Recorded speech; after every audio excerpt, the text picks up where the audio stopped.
Hello guys, for today's video ay i-share ko lang sa inyo ngayon yung aking bagong trabaho. Ito. Bali ngayon ay nasa logistic company na ako.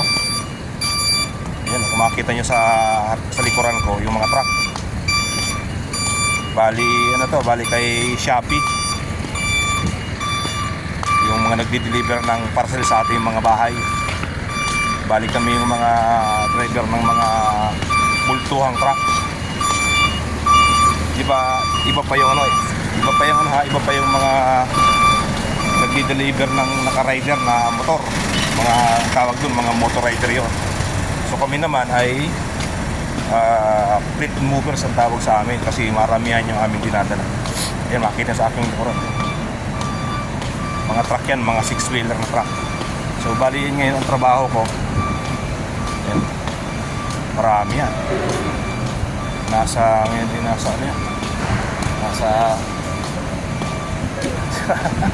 ay tama. Okay. Ayun, mga kasama ko.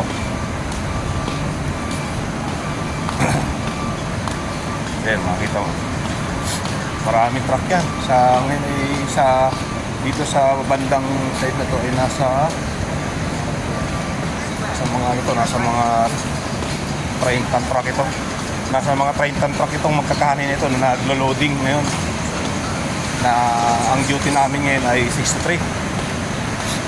So naglo-loading ngayon 6 to 3. Ang alis nito ay mga bandang alas 9. Kaya ang trabaho ng truck driver dito ay halos lang 3 oras lang sa bawat 8 oras kasi yung 1 oras kalahati sa papunta tapos yung pabalik 1 oras kalahati din. Pero nakakatawa dyan, ang bayad nun ay pang isang araw na yun. Ganun kagalante si Shopee. Yan o. Yan. So andito yung aking truck na naka-dock ngayon. Yan yung kulay orange. Ito. Bali ito yung truck na naka-assign sa akin ngayon.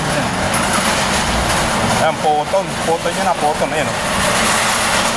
Yan, Poton yan, Poton truck yan.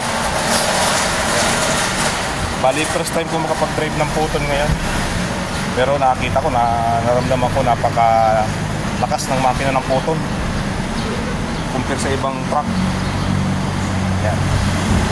So ayan, kung makikita nyo sa orahan na yun, hanggang sa dulo pa yan. Oh. Ito na yung pangalawang docking area.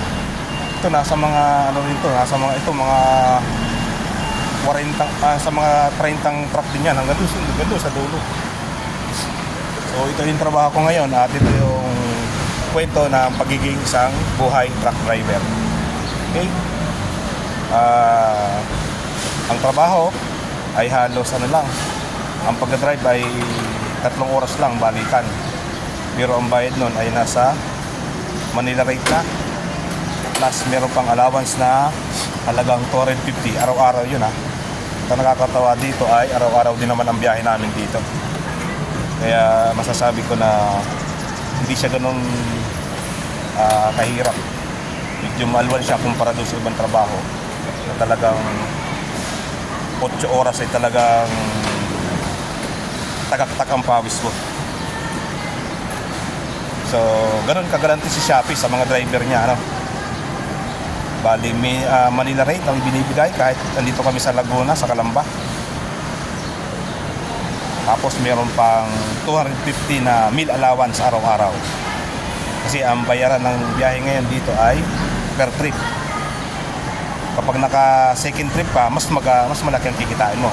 Depende kung meron pang parcel na di-deliver o kaya ay meron umabsent doon sa naka-schedule na may duty, pwede kang mag second trip. Kung kaya pa kung gusto mo pa. Pero kung para sa akin, kung akong bibigyan ng pagkataon mag second trip, talaga mag-second trip ako kasi ang trabaho lang naman ay halos pinakamatagal na sa bawat biyahe yung 4 hours to 6 hours. Pagdating ng 6 hours, pwede ka nang umuwi. Kasi tapos na yung biyahe mo, kaya kung meron pang time na magsi-second trip, pwede ka mag-sit. Okay? Iyon lang muna ang ating for today's video. At kung isa ka sa mga delivery truck driver, tawag dun ay dapat daw wag nating ikahiya ang pagiging isang delivery truck driver. Video lang muna guys ang ating for today's video at maraming salamat sa iyong panonood.